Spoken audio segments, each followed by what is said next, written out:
गंजाम जिला भंजनगर थाना अंतर्गत मुजागड़ पेट्रोल पंप निकट में एक नवजात शिशुपुत्र उद्धार करा जायछि। उद्धार शिशुपुत्र को ग्रामवासी उद्धार करी चिकित्सा पाई हॉस्पिटल रे भर्ती करछन्ती। सूचना जोगे जे आज अपराह्न कौनसी महिला शिशुपुत्रटी को पेट्रोल पंप निकट में छाड़ी चली जाइतिले। छुआटी कांदुथिबा बेले सेठारे थिबा बुला कुकुर माने पहुंचीथिले। कुकुर जाक काहेकि भुकुच बोली से रास्ता जाऊा जड़े महिला पाखक देखा जाते महिला जनक देखी आश्चर्य हो पड़ते।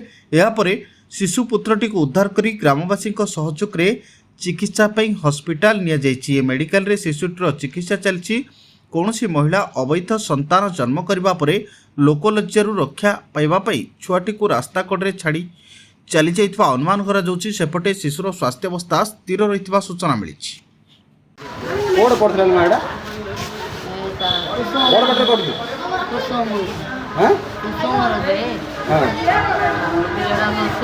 तू किन देखली राय सर डाकिला हम धरि के गली आई।